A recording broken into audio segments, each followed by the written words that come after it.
Welcome to the Therapy for Black Girls podcast, a weekly conversation about mental health, personal development, and all the small decisions we can make to become the best possible versions of ourselves.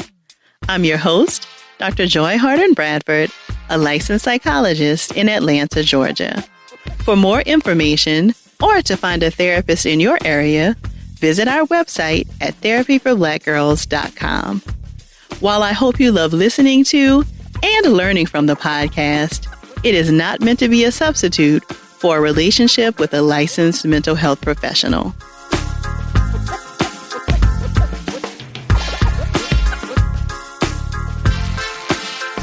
Hey, y'all. Thanks so much for joining me for session 234 of the Therapy for Black Girls podcast. We'll get right into the episode after a word from our sponsors.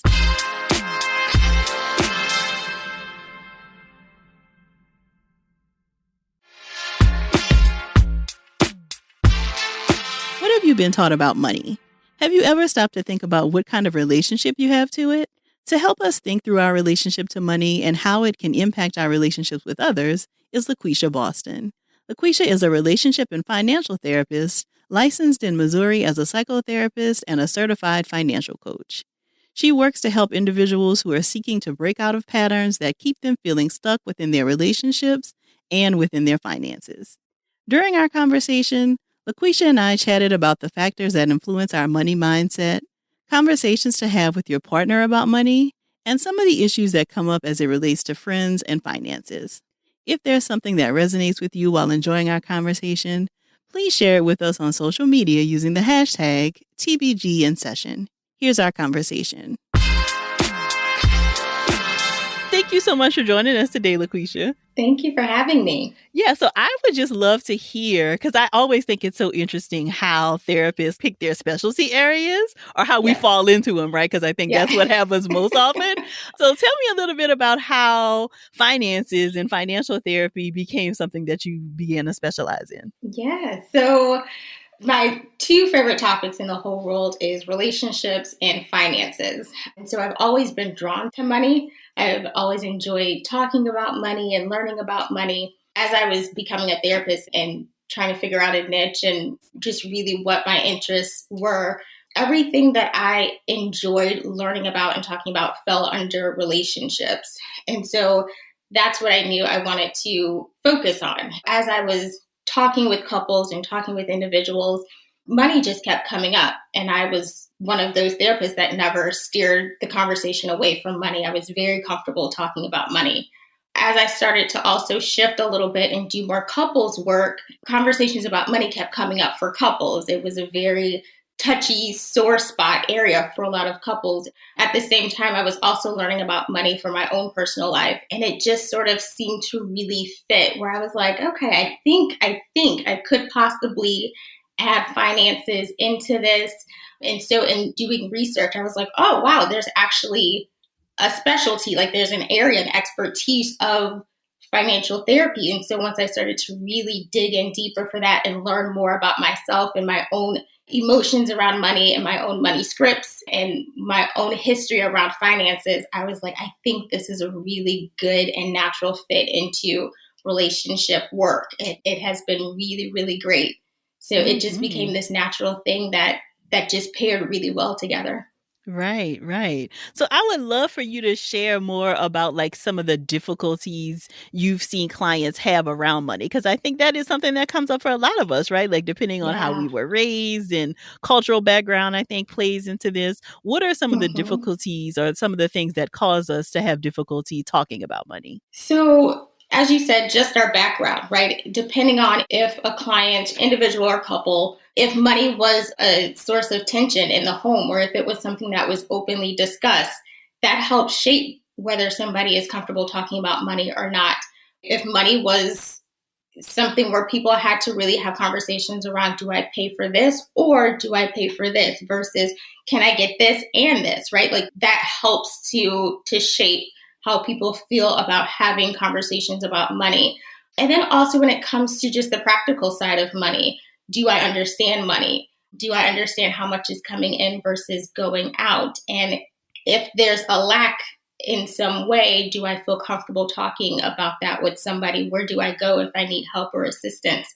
It's one thing if you're in individual counseling and you can kind of explore that yourself and you kind of go at your own pace. But when you're doing that with a partner or with a spouse, and you're not only having to figure out your own money issues, but also your partner or your spouse's financial issues, that can become difficult as well. And so, because not everybody moves at the same pace, or not everyone is as comfortable talking about money and exploring money. And so that becomes a little difficult for people as well. So it really just depends. And then also, are you a saver or are you a spender? And that looks different either way. I think a lot of times we tell ourselves that there's a lot more positive aspects around saving versus spending, but there can be some downsides to both of those things, including saving. If you're more of a money hoarder, if you don't want to spend anything, if you're tight with finances, and you happen to be dating somebody or married to somebody who's more of that spender, who likes to have nice things or to, loosen the purse strings a little bit. And so again, those things can be a little bit difficult.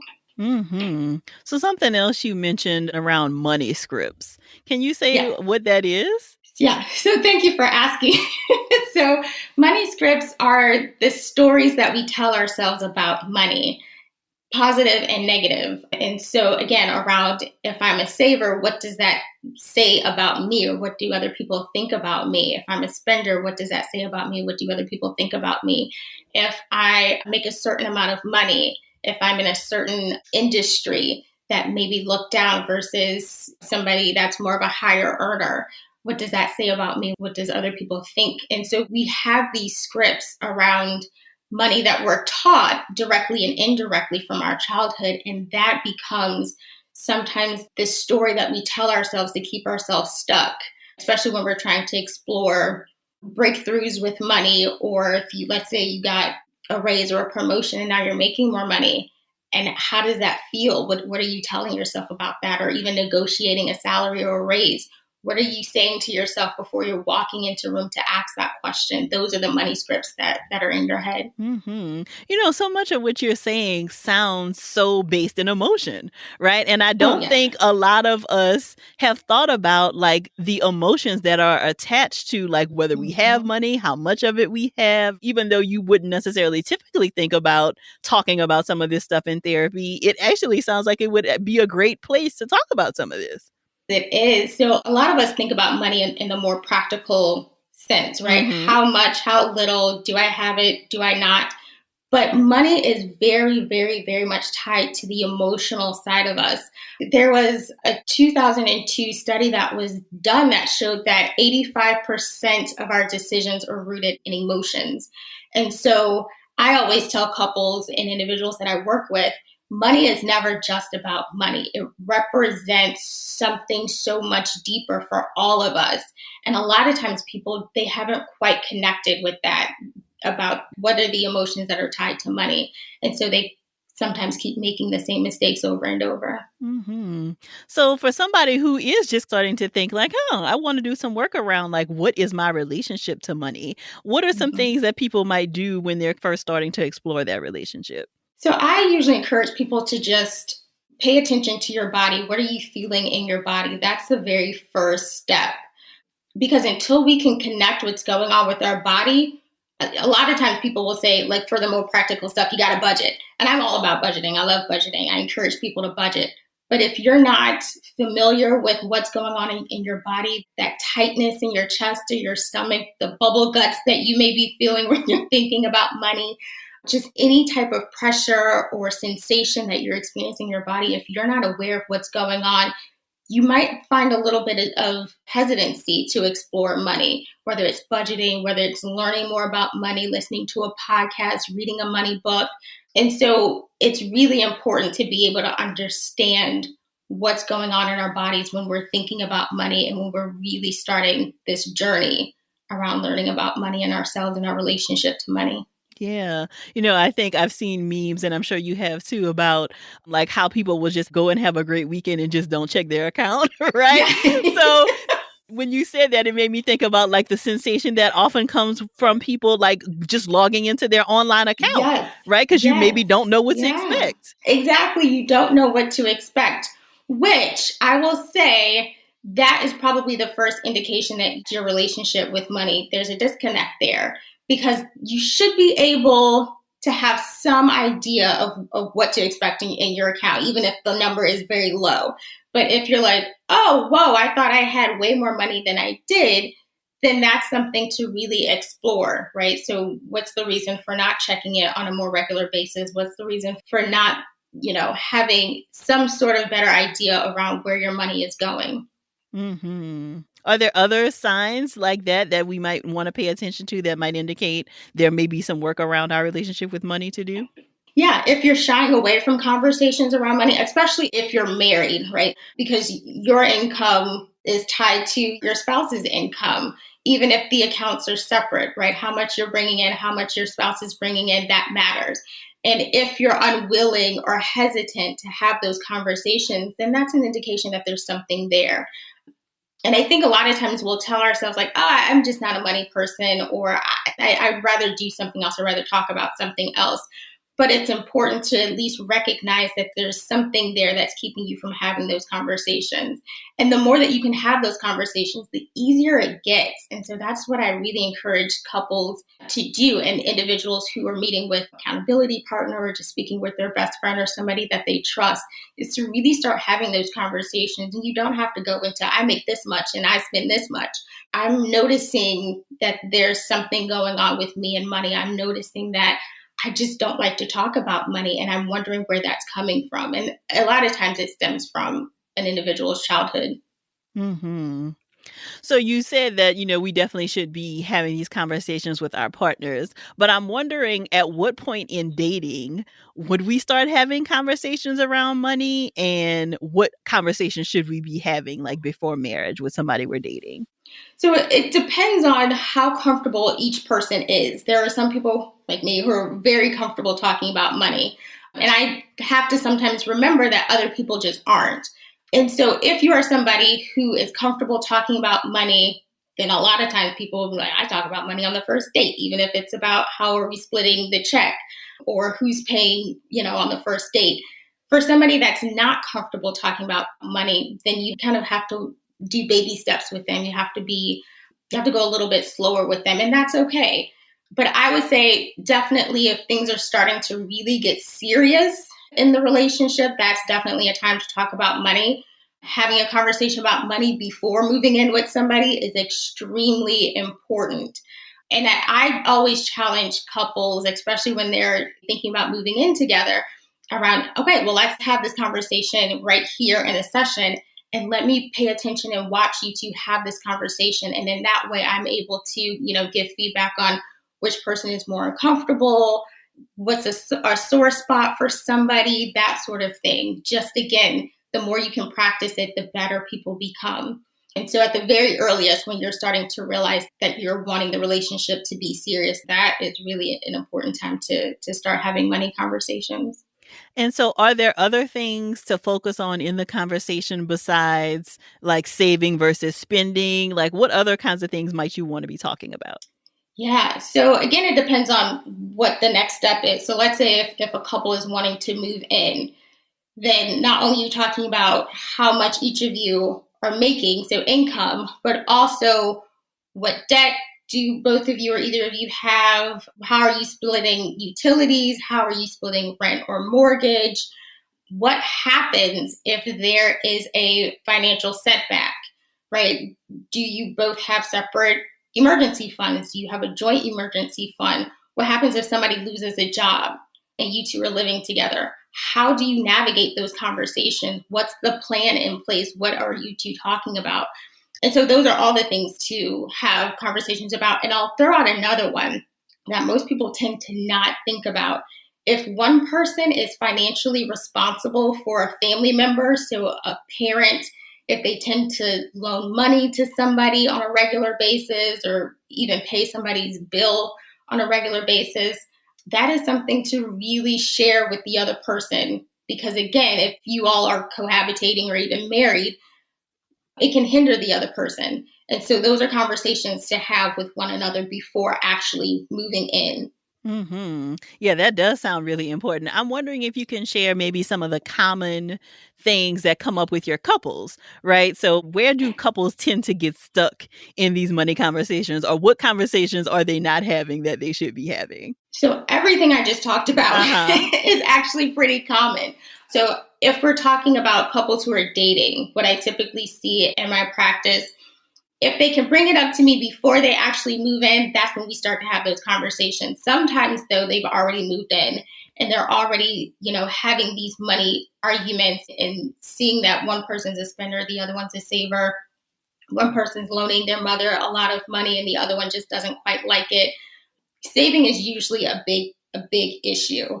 And then, like I said, not having a plan in place as far as an emergency fund. And so those are things that just haven't been established. How much are you paying and how much am I paying? And is that fair? Whatever we've decided around finances, is this fair?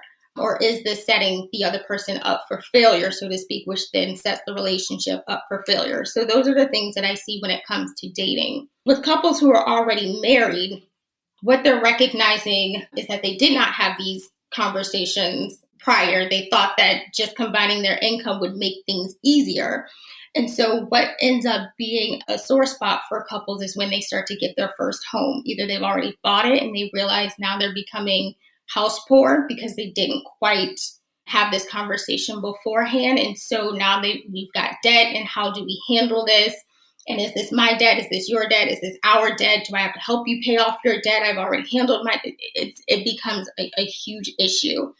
And so again, just getting them to say, okay, let's just talk and just notice what's going on within yourselves, and recognizing that with the other partner. That's the work that we start to do, because it's not really about the money. It's about the emotions underneath, right? Is there somebody in the relationship or in the marriage that feels unsafe, that feels that their sense of security is being ripped out from under them because there's a lot of debt? Or is somebody feeling like there's a power and control issue around finances, right? Like, I can't spend money the way I want to. I have to check in with you first if I want to spend money. And so those are the things that we have to navigate. More from my conversation with LaQuisha after the break.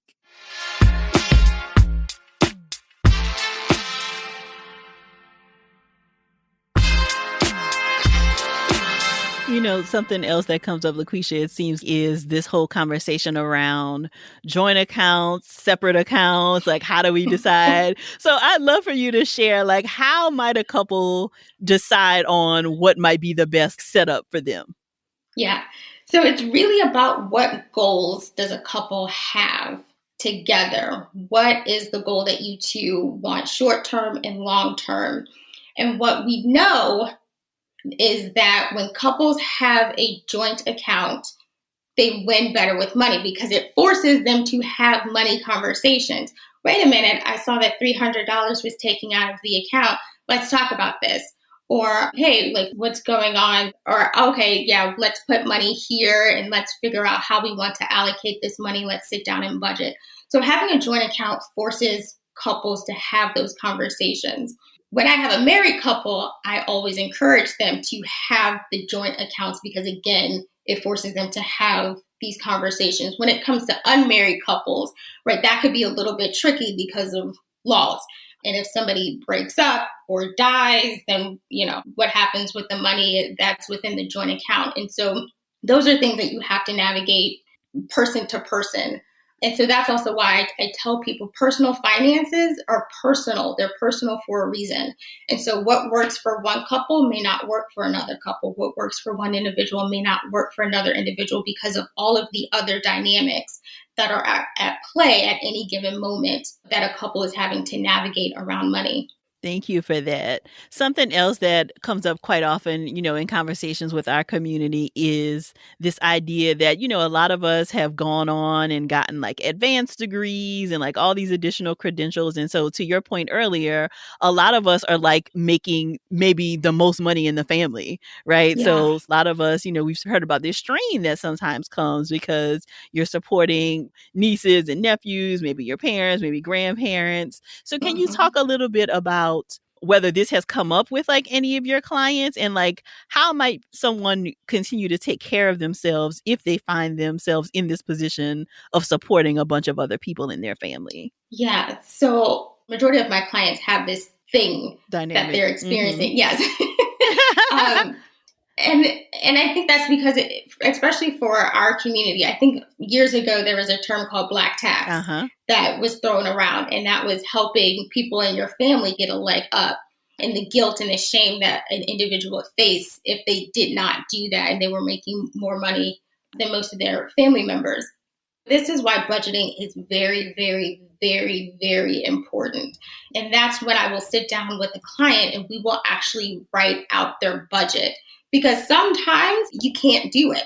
You can be a high earner and still not be financially stable enough to help somebody.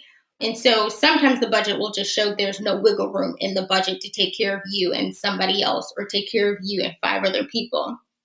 I've had clients who are like, okay, I get that, but I still want to help this particular person.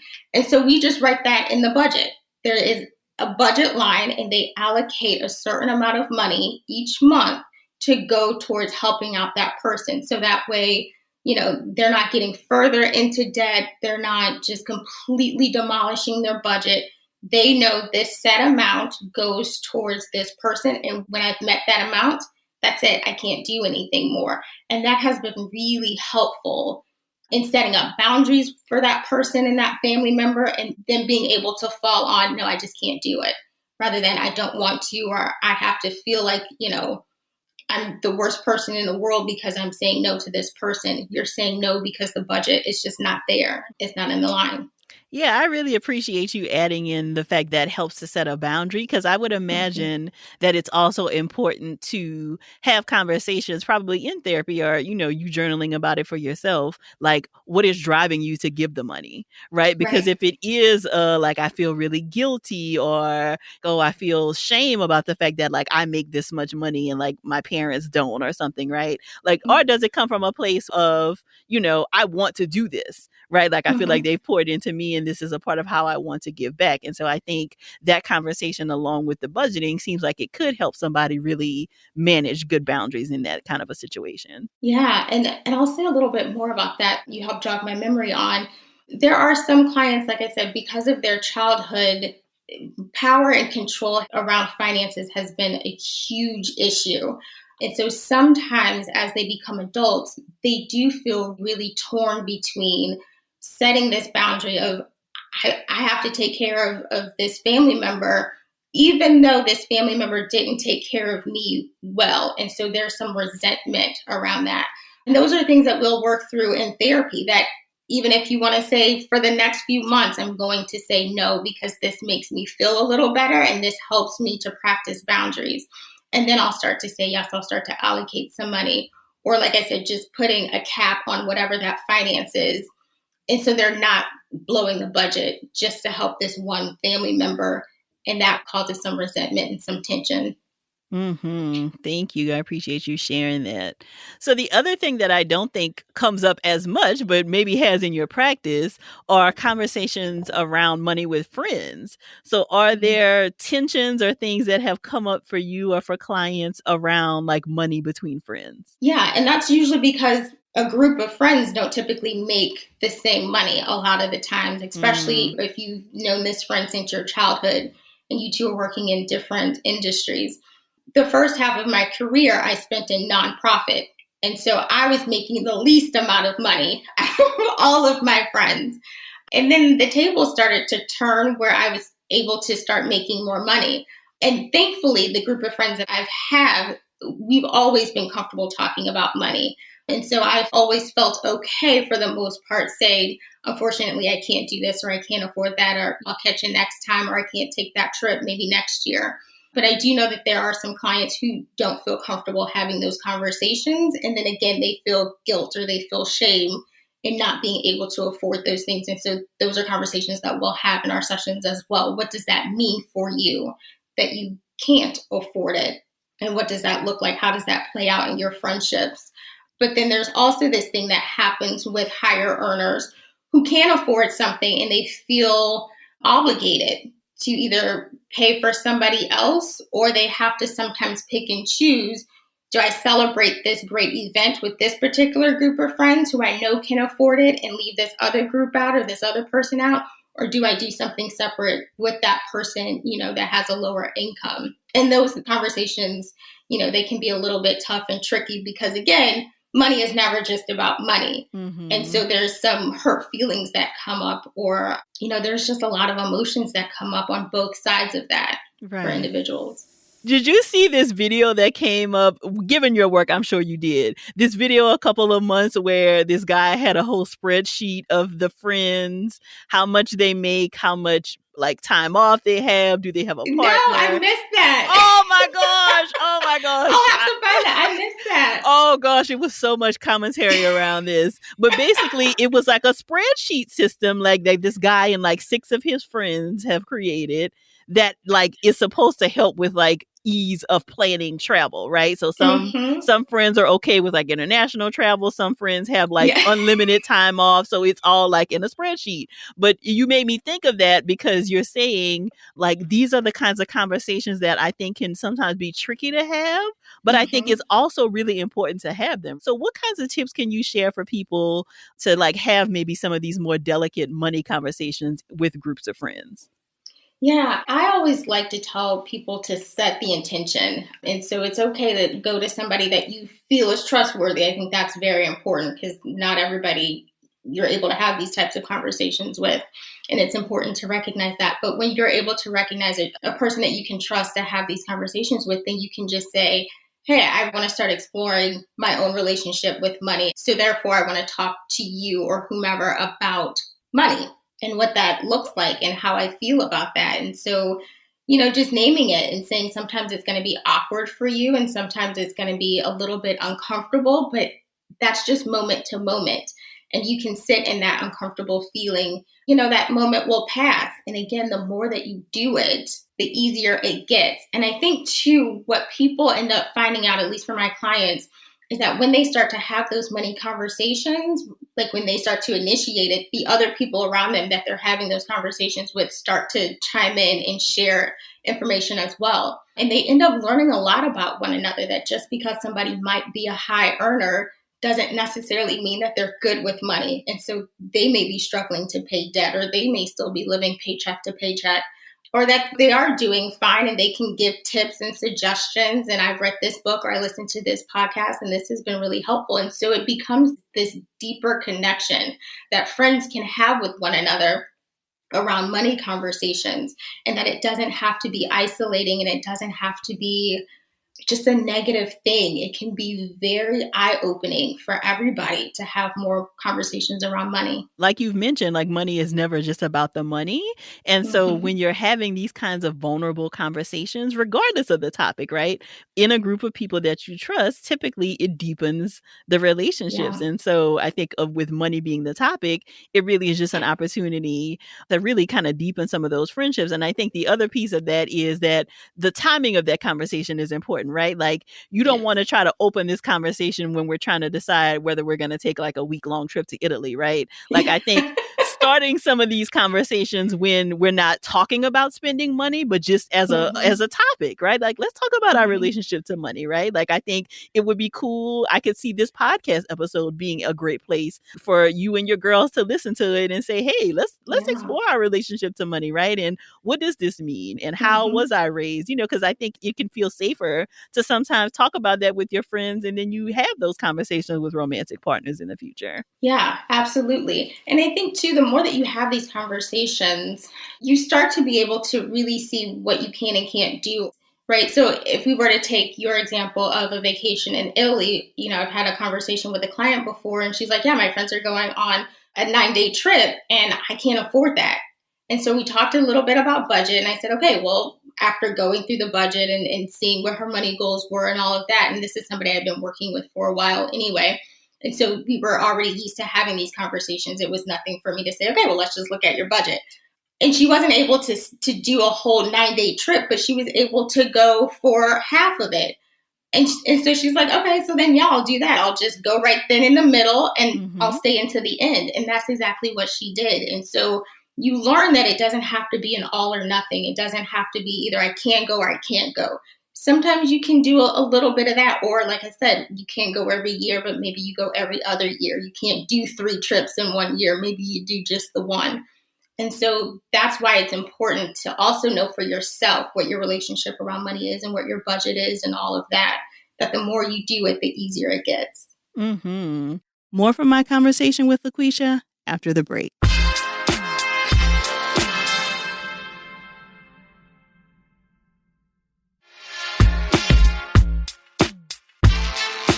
I really appreciate you sharing that example, because I think especially, if you've had long-term friends, right? Like people you met in college and you're now maybe in your early 30s, you have likely experienced lots of firsts with this group of people, right? And so like you mentioned, even for your own personal journey, starting out in nonprofit and then moving into different areas of work, your ability to spend is different at different times in that journey. And so I'm wondering if you could talk a little bit about some of the feelings that do come up as people may be at different places in their jobs or in their earnings, and how that might impact the friend group. Yeah. Keeping up with the Joneses is huge. That a lot of people struggle with that. And so, like, it's one thing people will talk about, like, oh, Instagram, people, like, their lives look so great on Instagram and they're doing all of these things. And now I have FOMO, or I'm struggling with my own self-worth.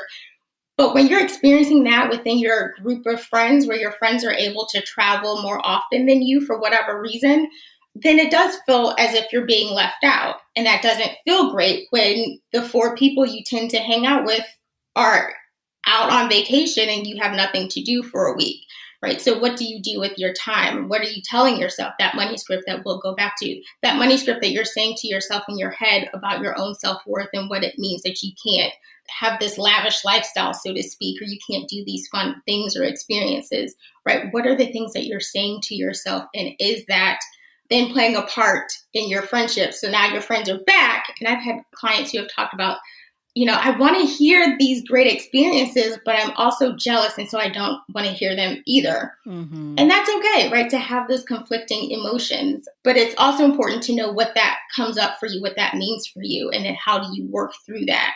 Because if you're holding on to that and that starts to breed some resentment within the group, or you start to distance yourself from the group for days or weeks or whatever the case is, then now you're adding to the uncomfortableness in the group when you can really start to have these conversations.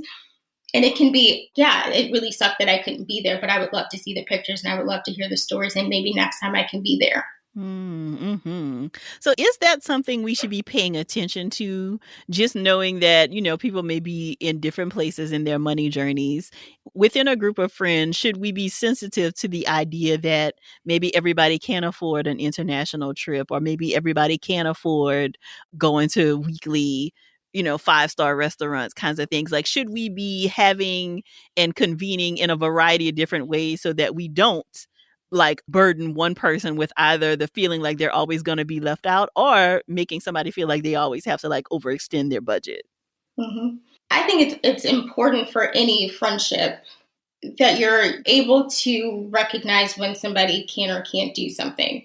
And that's with any area. And so if you have a friend or a couple of friends who are making way less than you are, then it's okay to have that conversation if there's been an intention set, right? And you're not going to blindside them like, hey, are you too broke to come here?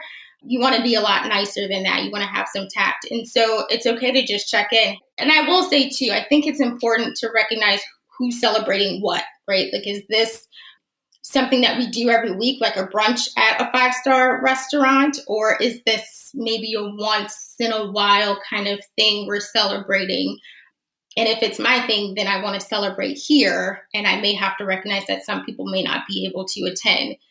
And then do I extend an invitation to do something else later? Or do I just say, no, that person can't attend and they just can't attend? And I think that just depends on the dynamics of who all is involved and what that person may or may not want to do. But in having those conversations with friends, it is important not to just assume that somebody can or can't do something. And so that's why it's important to start those money conversations when there's not a whole lot of stuff going on, like you mentioned, and saying, hey, I just want to be more mindful about my own finances and other people's finances. And so if you can't do something and we can do something separately together, or we do something free where somebody cooks at the house or we order takeout or something, then we'll do that. I think it just depends on what those dynamics look like and what that person wants to do. I think it's just realistic to know that everybody can't do everything. Mm-hmm. Because again, that goes back to budget. That person just may not be able to do it. And that could be because finances or their income is low, or it could be because they have some sort of money goal, right? Like there are people who are saving for a down payment, and that may mean that they can't do certain things as often as they used to because they have a financial goal. And so, yeah, sometimes you're just going to have to be comfortable and okay with being left out. But it is important to recognize how you feel about that and what you're saying about yourself when that happens. Mm-hmm. Yeah, and I think that's a nice way to kind of reimagine how we celebrate things, because I think this often comes up around stuff like weddings, right? When you are like asked to be a bridesmaid, and then, you know, it feels like every year we add some new celebration that the bridesmaids are expected to be. So you got to be at the wedding, you got to get your hair done, you got to get your makeup done, you got to have this certain dress and shoes, then you got to also come to the bachelorette weekend, then you got to come to my sprinkle, or, you know, all of these different things. And I think it is important, you know, like, fine, celebrate however you want, but I also think having the expectation that people be at all of those things really is sometimes not considerate of like what people's money goals might be. Yeah.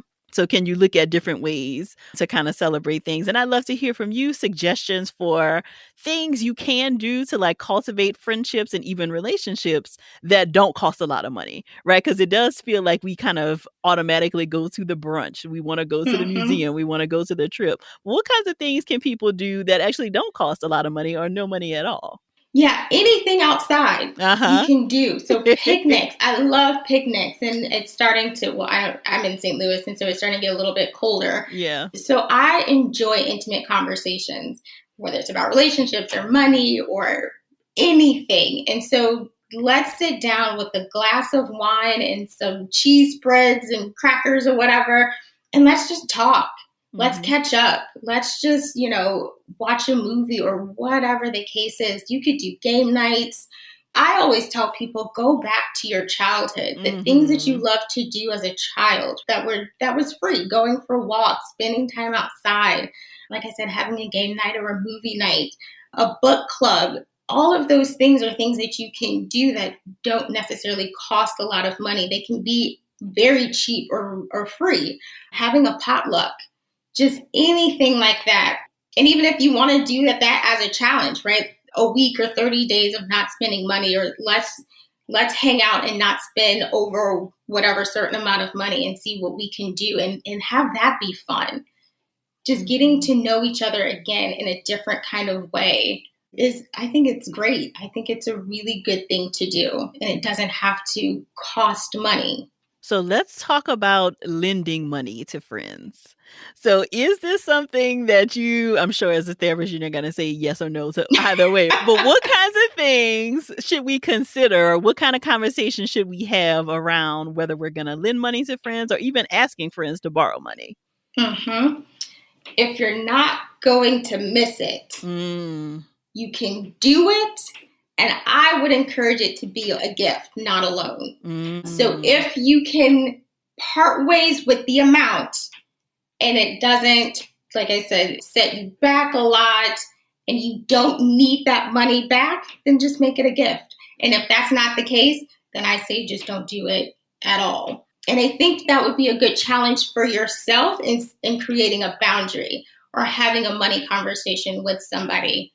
The other thing that comes up in my sessions with clients too is really recognizing another person's limitation and seeing them for who they are, even if it may not be in a positive light. And so if you have a family member, and that's usually with my clients, that's who it is, not so much a friend, but it's usually with a family member who will ask to borrow money and then they never give it back. And so there's conversations that, you know, I'll have with clients around, okay, if this is now a pattern, then what is going on with you that makes you overlook it, that makes you want to give into it?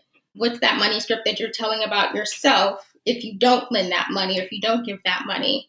And then what are you saying about the other person when that other person doesn't give the money back? And so those are things that we navigate in our sessions together. And that can be really tough when it's somebody that they care about who doesn't give them the money back. And I think for a lot of people, if they then see that person later and they're going on a trip or they're spending money, doing something else that's not a necessity, then again, that breeds some resentment. Right. And so that can be a very touchy subject. Yeah, I think that's really important to hold on to, right? Like the idea of like, can this be a gift? And if it's not a gift and you find yourself kind of repeatedly loaning money to somebody who doesn't repay you, like what's going on with you there? Like what's happening in your relationship with yourself, honestly. Yeah. So this has been such great information, LaQuisha. Are there any resources that you kind of find yourself recommending over and over to your clients that you think would be helpful for our community as well? I really like somatic work because it engages people to go deeper and within the body and to recognize what happens with their body when anything comes up, right? Whether it's trauma or money or this particular person or whatever comes up, the more that you can get in touch with your body, the more that you can listen to what's going on with you, the better in tune you can be in making decisions, both money and relationships or anything like that. And so I think there's a lot of information out there around the practical things to do with money, but there's not a whole lot of information. Well, I take that back. There's not a whole lot of encouragement around seeking your relationship with money and what emotions come up for you when it comes to money. And so I would encourage people to start there and just really paying attention to what happens. How do I react when I'm thinking about money and different aspects of money? Love that. And please share your website as well as any social media handles that you'd like to share with our community. My website is loveandmoneytherapy.me, and just seek me out. I don't do a lot of social media. I know that that's weird in this day and age, but I just don't. But I am always open to having conversations, teaching people to dig a little bit deeper in their relationship with money, and I am always here. So yeah, find me, seek me out. Perfect. We will be sure to include that in the show notes. Thank you so much, LaQuisha. I really appreciate it. Thank you. Thank you so much. You have a good one. You too. I'm so glad LaQuisha was able to share her expertise with us today. To learn more about her work, visit the show notes at therapyforblackgirls.com/session234. And don't forget to text 2 of your girls and tell them to check out the episode as well. If you're looking for a therapist in your area, be sure to check out our therapist directory at therapyforblackgirls.com/directory. And if you want to continue digging into this topic or just be in community with other sisters, come on over and join us in the Sister Circle. It's our cozy corner of the internet designed just for Black women. You can join us at community.therapyforblackgirls.com. Thank y'all so much for joining me again this week. I look forward to continuing this conversation with you all real soon. Take good care.